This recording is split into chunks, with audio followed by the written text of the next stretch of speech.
엄마, 이게 도대체 무슨 일이야? 세금이 4천만 원이라니. 65세의 박정숙 씨는 믿기지 않는 눈으로 국세청에서 온 봉투를 바라보았습니다. 평생 모은 돈 2억 원을 결혼을 앞둔 아들에게 신혼집 자금으로 보냈을 뿐인데 3개월 후 날아온 건 감사의 인사가 아니라 증여세 고지서였습니다. 미신고 가산세까지 포함해 납부해야 할 금액은 4천만 원. 내 돈을 내 아들한테 줬을 뿐인데 왜 세금을 내야 하죠? 그녀는 한참을 울었습니다. 자식의 미래를 위해 아껴온 돈이 세금 폭탄으로 돌아올 줄은 상상도 못했기 때문입니다. 저는 20년 동안 가족 간 금전 거래와 상속 증여 문제를 전문으로 다뤄온 세무사 서미원입니다. 제가 상담해온 수많은 사례 중 10명 중 7명은 박정숙 씨처럼 가족 간 거래에서 문제가 생겼습니다. 우리 가족끼리인데 괜찮겠지. 바로 그 생각이 화를 부릅니다. 국세청의 눈은 이제 가족 간 송금에도 예외를 두지 않습니다. 2025년 5월 1일 세무조사 제도가 전면 개편됩니다. 그 핵심은 세무공무원 포상금 제도. 세금을 더 많이 추징한 공무원에게는 그 금액의 10%를 보상으로 지급합니다. 한마디로 세금이 곧 실적이고 성과가 된 것입니다. 이제 세금 추징은 개인의 성과가 되었어요. 놓치지 않으려 할 겁니다. 제가 실제 국세청 내부 관계자에게 들은 말입니다. 더 무서운 건 이제 모든 금융정보가 AI에 의해 자동 분석된다는 사실입니다. 예전엔 고액 거래만 사람이 조사했다면 이제는 작은 금액이라도 패턴이 이상하면 AI가 경고를 띄웁니다. 예를 들어 아들에게 3천만 원, 2천만 원, 1천만 원을 나눠 보냈다고 해도 AI는 이를 분할 증여로 인식합니다. 하루 900만 원씩 현금을 인출하더라도 그 거래 패턴이 반복되면 의심 거래로 보고됩니다. 박정숙 씨도 처음엔 아무 의심이 없었습니다. 은행 직원에게 결혼 자금이에요 라고 말하며 웃었죠. 하지만 국세청의 시스템은 웃지 않았습니다. 고액 자금 이동, 직계가족 간 송금, 이자 상환 기록 없음. 이 세 가지 조건이 모두 충족되자 AI는 그녀의 계좌에 빨간 표시를 남겼습니다. 그리고 담당 세무 공무원이 검토를 시작했습니다. 그녀가 받은 고지서에는 이렇게 적혀 있었습니다. 귀하가 2025년 2월 10일 자녀에게 송금한 금액은 상환 계획이나 차용증이 확인되지 않아 증여로 판단됩니다. 가산세 포함 납부세액 4공천 1,000원. 그날 밤 박 씨는 잠을 이루지 못했습니다. 그냥 현금으로 줬으면 안 걸렸을까? 조금씩 나눠줬으면 어땠을까? 하지만 이미 늦었습니다. 세무조사 통지가 오면 이유 불문하고 입증 책임은 본인에게 있습니다. 차용증도, 이체 메모도, 상환 일정표도 없던 그녀는 아무런 반박 근거를 내지 못했습니다. 이 이야기는 특별한 사람의 이야기가 아닙니다. 지금 이 순간에도 수많은 부모님들이 똑같은 실수를 반복하고 있습니다. 결혼자금, 전세자금, 창업자금, 빌려주는 거야 라고 말하면서도 서류는 남기지 않습니다. 하지만 세법은 말이 아닌 증거를 봅니다. 마음으로는 빌려준 돈이라도 서류와 기록이 없다면 증여로 간주됩니다. 저는 이 영상을 보는 여러분께 꼭 말씀드리고 싶습니다. 사랑이 세금으로 바뀌는 일만은 막아야 합니다. 우리가 자녀를 돕고 싶은 마음은 잘못이 아닙니다. 그러나 그 선한 마음이 세금 폭탄으로 되돌아오지 않으려면 이제는 준비된 사랑이 필요합니다. 이제부터 제가 알려드릴 내용은 단순한 세무 지식이 아닙니다. 여러분의 가족과 재산을 지키는 방법입니다. 다음 장에서는 2025년 5월 이후 달라지는 세무조사 제도와 왜 평범한 가정까지 그 대상이 되는지 그 이유를 낱낱이 알려드리겠습니다.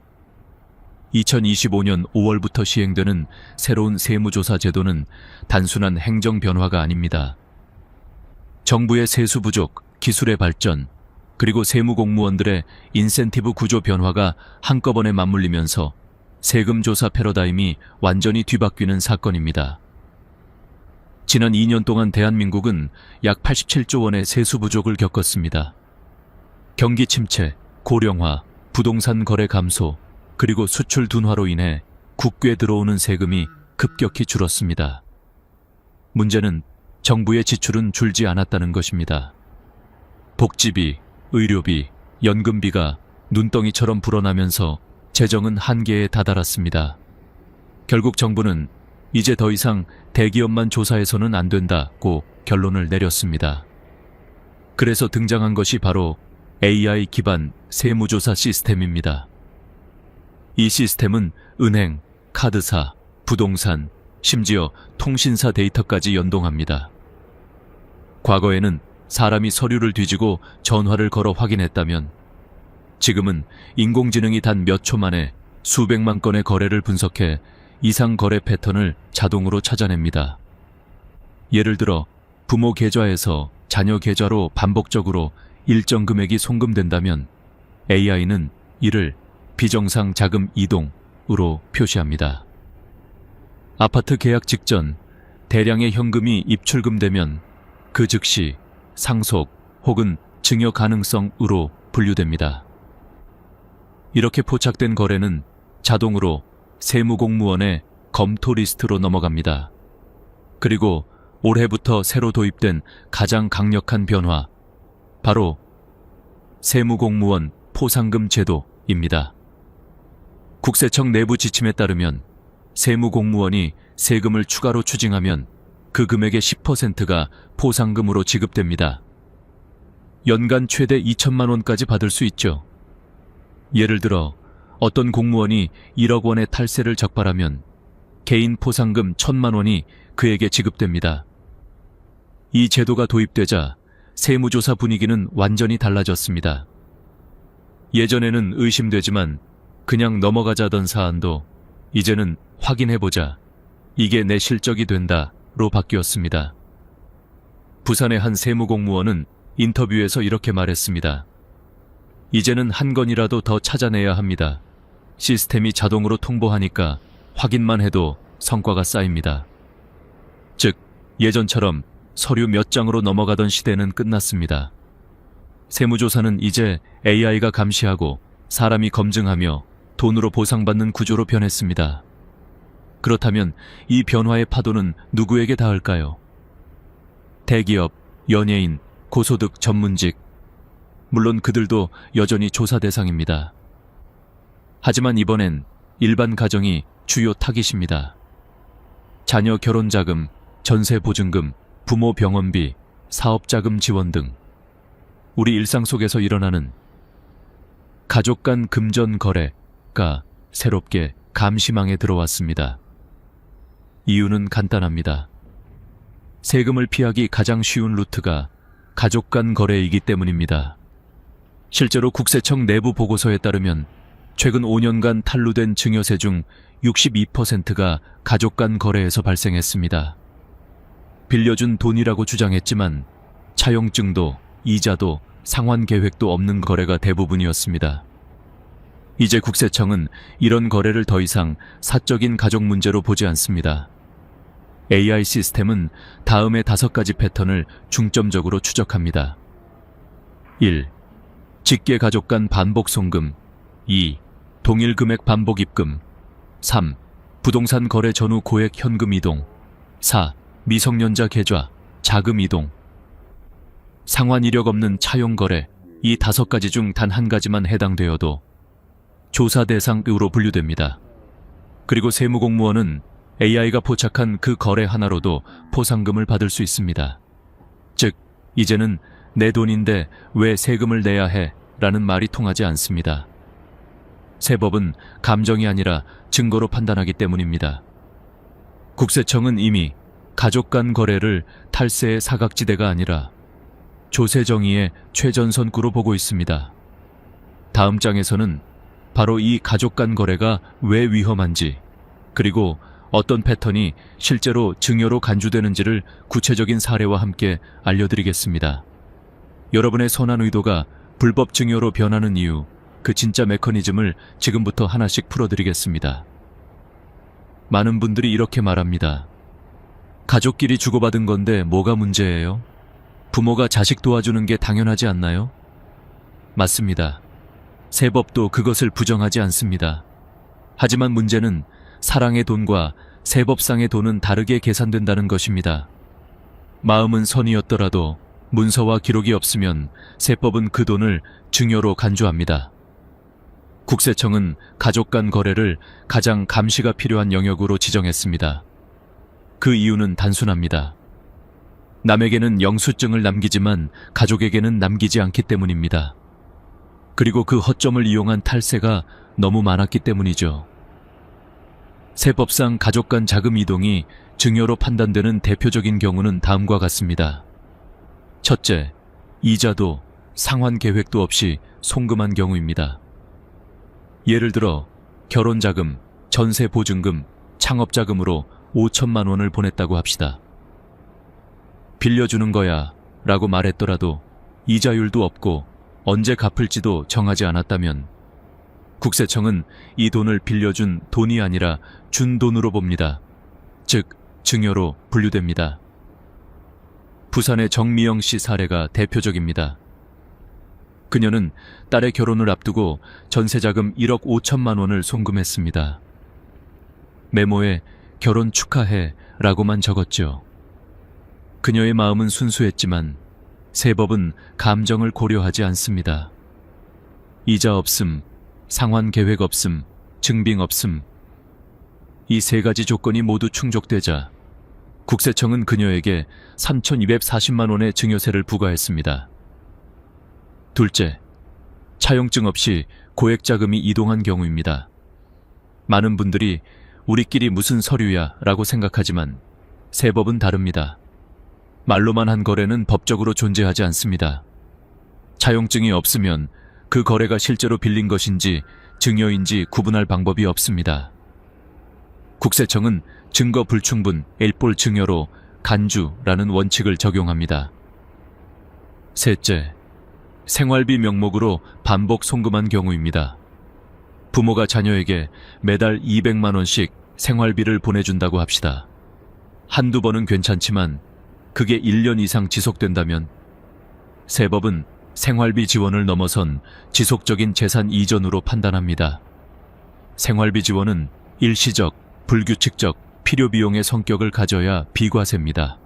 반복적이면 증여로 보겠다는 겁니다. 넷째, 미성년자 명의 계좌로의 자금 이전입니다. 서울의 정태영 씨는 초등학생 딸 명의의 적금 통장에 매달 200만 원씩 넣었습니다. 아이 대학 등록금이니까 괜찮겠지 라고 생각했죠. 그러나 국세청은 아이가 소득이 없는 미성년자임을 근거로 그 돈의 출처가 부모임을 추정했습니다. 결과적으로 5년간 누적 1억 2천만 원 중 비과세 한도 5천만 원을 초과한 7천만 원에 대해 증여세가 부과되었습니다. 다섯째, 가족 공동 계좌를 통한 모호한 자금 이동입니다. 가족 명의니까 괜찮겠지 라는 생각으로 한 통장을 함께 사용하는 경우가 많습니다. 하지만 국세청 입장에서는 계좌 명의가 다르면 곧바로 타인 거래로 인식됩니다. 특히 배우자나 자녀 명의 계좌로의 입금은 소득 이전 또는 재산 이전으로 간주될 수 있습니다. 여기서 중요한 것은 금액의 크기가 아니라 패턴입니다. AI는 금액보다 패턴을 봅니다. 5천만 원 한 번 송금보다 매월 200만 원씩 2년 동안 보낸 것이 더 위험합니다. 금액은 작아도 반복되면 시스템이 이상 신호를 감지합니다. 또 하나 많은 분들이 착각하는 부분이 있습니다. 현금으로 주면 괜찮지 않을까? 아닙니다. 오히려 더 위험합니다. 현재는 고액 현금 거래 보고 제도가 있습니다. 은행에서 하루에 1천만 원 이상 현금을 입금하거나 인출하면 그 정보가 자동으로 금융정보분석원 FEU에 보고됩니다. 그 데이터는 국세청과 실시간으로 공유됩니다. 현금도 더 이상 숨길 수 없는 시대입니다. 국세청은 특히 고령자 계좌에서의 반복 송금에 주목하고 있습니다. 65세 이상 계좌에서 자녀나 손자 계좌로 일정 금액이 주기적으로 이동하면 이는 상속 증여, 사전 분산으로 해석될 수 있습니다. 즉, 아직 돌아가시지 않았지만 상속세를 피하려는 시도로 간주될 수 있다는 겁니다. 결국 가족 간 금전 거래에서 가장 큰 위험은 사랑에 의존하는 거래입니다. 세법은 감정이 아닌 증거를 봅니다. 국세청의 데이터는 사람의 마음을 읽지 못합니다. 그들은 단지 숫자와 패턴만을 봅니다. 이제 중요한 질문이 남았습니다. 그럼 가족끼리 돈을 주고받을 때 도대체 어떻게 해야 안전한가? 다음 장에서는 세금 폭탄을 피하기 위한 3가지 핵심 원칙, 차용증 작성, 실제 상환 흐름, 증빙 관리를 구체적으로 알려드리겠습니다. 여러분의 돈이 사랑이 아닌 세금으로 사라지지 않게 하는 가장 확실한 방법입니다. 지금부터 말씀드릴 내용은 단순한 법 조항이 아니라 수천만 원을 지키는 현실적인 생존법입니다. 제가 세무 현장에서 20년간 수백 명의 가족을 만나면서 느낀 결론은 하나였습니다. 문서를 남긴 사람은 살아남고 그렇지 않은 사람은 세금을 낸다. 그만큼 세법은 감정보다 기록을 중시합니다. 이제 그 핵심 3가지 원칙을 하나씩 살펴보겠습니다. 첫째, 차용증을 반드시 작성하라. 국세청은 차용증이 있는지 없는지로 증여 여부를 1차 판단합니다. 우리끼리 무슨 차용증이야 라는 생각은 정말 위험합니다. 차용증이 없다는 건 돈을 빌린 증거가 없다, 1증여라는 뜻이기 때문입니다. 차용증을 쓸 때는 다음 3가지가 중요합니다. 1금액 표기, 반드시 숫자와 한글 병기. 예를 들어 금 1억 원정이라고 써야 위조를 막을 수 있습니다. 2. 이자율. 세법상 최소 이자율은 연 4.6%입니다. 이보다 낮으면 증여로 간주됩니다. 3. 상환 계획. 추후 상환 같은 모호한 표현은 금지입니다. 구체적으로 2025년 6월부터 매월 15일에 원금 50만 원과 이자를 상환처럼 적으세요. 또한 서명은 도장이 아닌 자필 서명이 더 신뢰도가 높습니다. 양측이 같은 장소, 같은 날짜에 서명했다는 증거를 남기면 더 좋습니다. 가능하다면 공증을 받으세요. 세무조사 때 공증 서류는 법적 완전한 증거로 인정됩니다. 둘째, 실제 돈의 흐름을 만들어라. 국세청은 서류보다 행동의 증거를 더 중시합니다. 아무리 완벽한 차용증이 있어도 실제로 이자나 원금을 갚지 않았다면 그건 위장 거래로 간주됩니다. 서울 강서구의 이경수 씨는 아들에게 사업자금 1억 5천만 원을 빌려줬습니다. 공증된 차용증도 있었고 연 4.6%의 이자율도 명시되어 있었습니다. 처음 2개월 동안은 아들이 매월 정확히 이자를 송금했습니다. 하지만 이후 사업이 어려워지면서 이자 송금이 중단되었습니다. 결국 2년 뒤 국세청은 22개월간 이자 납부 내역 없음을 이유로 증여세 3,200만 원을 부과했습니다. 반면 부천의 강정희 씨는 비슷한 상황에서 달랐습니다. 아들이 어려워져도 강 씨는 이렇게 말했습니다. 전액은 못 보내도 좋으니 5만 원이라도 이자를 송금해라. 이체 메모에는 3월 이자 일부 송금이라고 적었습니다. 원금 상환이 어려워지자 상환 계획 변경 약정서를 새로 작성했습니다. 1년 차는 이자만, 2년 차부터 분기별 30만 원씩 상환. 이 약정서에는 날짜와 서명이 있었고 변경 사유도 명시했습니다. 2년 뒤 세무조사를 받았을 때 강 씨는 정상적인 대여 거래로 인정받았습니다. 이 사례는 하나의 진리를 보여줍니다. 꾸준히 갚는 척이 아니라 실제로 돈이 오갔다는 기록이 있어야 한다. 셋째, 증빙 자료를 체계적으로 관리하라. 세무조사는 보통 최근 5년 이내 거래를 집중적으로 봅니다. 따라서 모든 서류와 거래 내역은 5년 이상 보관해야 안전합니다. 보관해야 할 핵심 증빙은 다음과 같습니다. 차용증 원본 및 공증 서류, 송금 내역서 및 통장 사본, 이자 및 원금 상환 내역표, 이체 메모가 찍힌 은행 내역서, 변경 약정서 및 상환 스케줄표, 가족 간 주고받은 문자나 카카오톡 대화, 특히 카카오톡 대화는 생각보다 강력한 증거입니다. 부산의 김영철 씨는 아들에게 유학자금 8천만 원을 빌려줬지만 차용증 원본을 분실했습니다. 그를 구한 건 아들과의 카톡 대화였습니다. 이자율, 상환일, 송금 내역이 그대로 남아 있었고 그 덕분에 세무조사를 무사히 통과했습니다. 여기까지의 3가지 원칙. 1. 차용증 작성. 2. 실제 거래. 3. 증빙 관리. 이것만 제대로 지켜도 90% 이상의 증여세 문제는 피할 수 있습니다.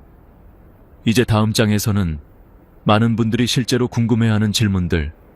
얼마까지 세금이 안 붙나? 현금으로 주면 괜찮나? 같은 가장 많이 받는 사례형 질문들을 통해 실전 노하우를 알려드리겠습니다. 세금 상담을 하다 보면 어르신들이 거의 비슷한 질문을 하십니다. 이 정도 금액이면 세금 안 내도 되죠? 현금으로 주면 괜찮지 않나요? 한 번만 주는 건데 신고까지 해야 하나요? 이 질문들 속에는 한 가지 공통된 착각이 숨어 있습니다. 가족 간에는 세법이 느슨할 것이다. 하지만 현실은 정반대입니다. 국세청은 오히려 가족 간 거래를 더 엄격히 봅니다. 지금부터 실제 현장에서 가장 많이 걸려 넘어지는 5가지 함정을 짚어드리겠습니다. 1가족 간 증여, 얼마까지 세금이 없나? 세법상 직계존비속 간 증여는 10년 동안 5천만 원까지 비과세입니다. 즉, 부모가 자녀에게 10년 동안 5천만 원 이하로 주면 세금이 없습니다. 하지만 10년간 누적 기준이라는 점이 중요합니다. 예를 들어 2016년에 아들에게 3천만 원을 주고 2023년에 4천만 원을 더 줬다면 총 누적 금액은 7천만 원이 됩니다. 비과세 한도 5천만 원을 초과했으므로 초과분 2천만 원에 대해 증여세가 부과됩니다. 이때 세율은 현대 50% 구간 누진세로 최소 200만 원 이상 세금이 붙습니다. 배우자 간 증여는 더 넓습니다. 10년간 6억 원까지 비과세입니다. 하지만 역시 누적 기준이므로 금액 관리가 철저해야 합니다. 예를 들어 5억 5천만 원을 준 뒤 2년 후에 1억을 추가로 이체했다면 그중 5천만 원이 과세 대상이 됩니다. 2. 법적으로 무이자 대여 가능한 금액은 얼마일까? 법상 무이자로 빌릴 수 있는 금액은 약 2억 1,700만 원입니다. 이 이하 금액은 세법상 이자 없는 대여로 인정됩니다. 하지만 실무에서는 주의해야 합니다. 국세청은 이자 없이 오랜 기간 방치된 거래를 무상증여로 간주할 수 있습니다.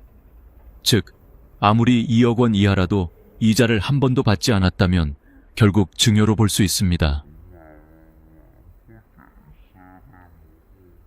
3. 현금으로 주면 추적이 안 될까? 이건 가장 위험한 오해입니다.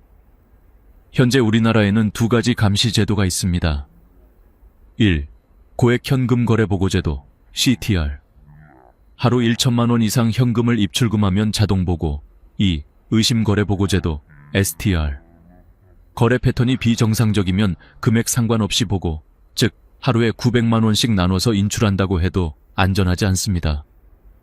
은행은 반복적, 동일 시간, 동일 금액, 거래를 의심 거래로 보고합니다. 특히 연간 누적 3천만 원 이상 현금 거래가 반복되면 자동으로 FIU, 금융정보분석원에 보고됩니다. 경기도 수원의 장모 씨는 딸 전세자금을 주기 위해 7일 동안 매일 900만 원씩 인출했습니다.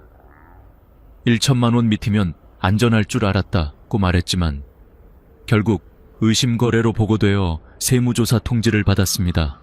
그 결과 딸에게 준 돈이 증여로 간주되어 1,800만 원의 세금을 냈습니다. 4. 상속 전후의 현금 이동. 절대 금지 구간. 부모님이 편찮으실 때 자녀들이 종종 예금을 현금으로 인출합니다. 혹시 모르니까 미리 꺼내놓자는 마음이죠. 하지만 세법은 그 마음을 상속 회피 시도로 봅니다. 상속일로부터 1년 내 2억 원 이상, 2년 내 5억 원 이상의 현금 인출은 추정 상속 재산구로 간주됩니다. 즉, 현금이 사라졌더라도 마치 그대로 남아있는 것처럼 상속세가 부과됩니다. 실제 현금이 없더라도 세금은 반드시 나옵니다. 5. 계좌 말고 현금이면 안전하다는 착각의 결말. 국세청은 이미 금융 데이터와 AI 분석 시스템을 결합했습니다. 현금 입출금이 잦은 사람, 불규칙한 대량 송금, 자녀 명의 계좌로 반복 송금하는 패턴은 모두 AI 경보 리스트에 자동 등록됩니다. 이제 내 돈이니까 내 마음대로라는 말은 통하지 않습니다. 세법은 누가 돈을 썼는가가 아니라 누가 이익을 얻었는가를 봅니다. 아들에게 돈을 줘서 아들이 혜택을 받다면 그 순간부터 그건 증여입니다.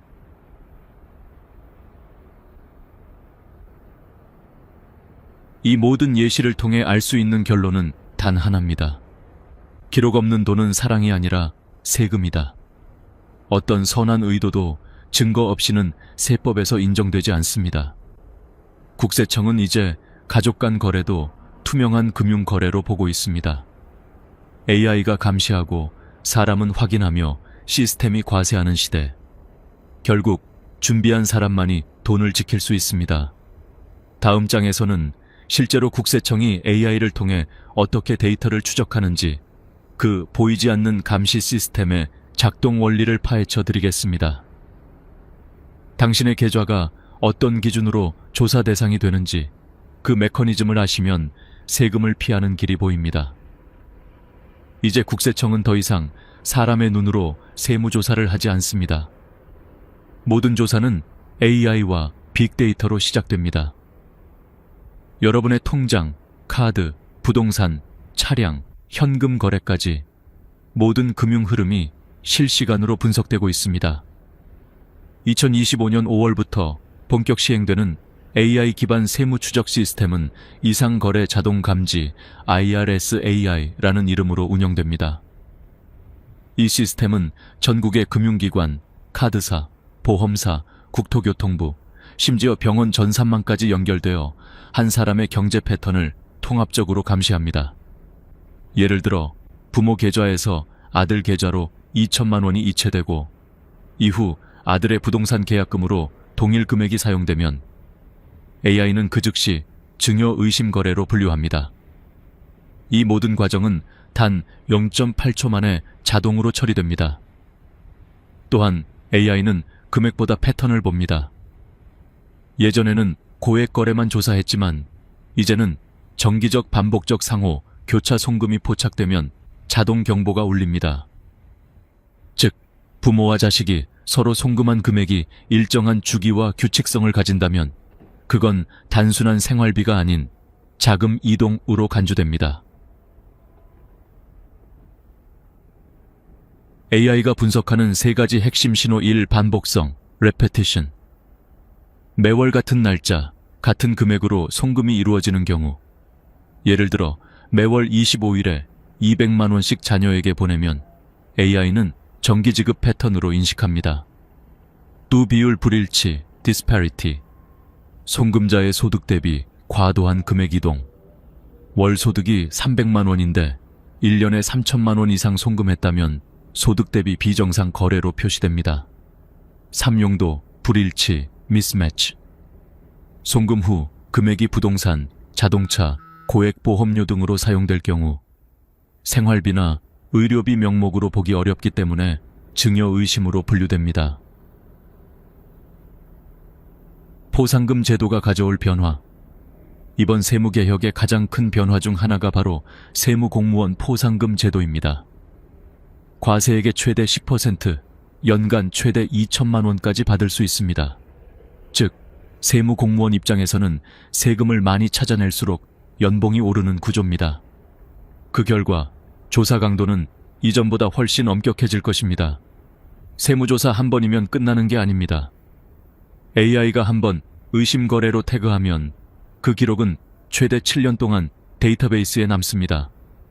이 기간 내에 또 비슷한 거래가 발생하면 자동으로 재조사 대상이 됩니다. 한마디로 한 번 찍히면 7년 동안 감시당하는 셈입니다. 그렇다면 우리는 어떻게 해야 할까? 첫째, 투명하게 기록하라. 가족 간 거래일수록 더 투명해야 합니다. 이체 메모에 5월 이자 송금, 원금 일부 상환처럼 정확히 쓰세요. 국세청은 거래 의도를 글자로 판단합니다. 둘째, 모의 계산을 활용하라. 복지로 국세청 홈페이지에서 제공하는 증여세 모의 계산을 이용해 내 거래가 세금 대상인지 미리 확인해 보세요. 예상 금액이 나와도 포기하지 마시고 세무서에서 정확히 상담받는 것이 훨씬 유리합니다. 셋째, 미리 신고하라. 차라리 신고하고 세금을 내는 것이 나중에 가산세와 조사 스트레스 받는 것보다 낫습니다. 신고하면 가산세가 면제되고 국세청이 추가로 조사할 가능성도 거의 사라집니다. 세상은 이미 AI 세무 시대로 들어섰습니다. 더 이상 감정이나 가족의 신뢰로 돈을 주고받는 시대가 아닙니다. 우리 가족이니까 괜찮겠지라는 말은 이제 통하지 않습니다. 준비하지 않으면 사랑의 선물이 세금 폭탄이 됩니다. 지금이라도 차용증을 쓰고 거래를 기록하고 필요하다면 전문가와 상담하세요. 여러분의 돈을 지키는 가장 확실한 보험은 기록과 투명함입니다. 다음 마지막 부분에서는 지금 당장 실행해야 할 구체적인 행동 계획과 세무조사 대비 체크리스트를 정리해 드리겠습니다. 이 부분을 숙지하시면 어떤 조사에도 흔들리지 않을 겁니다.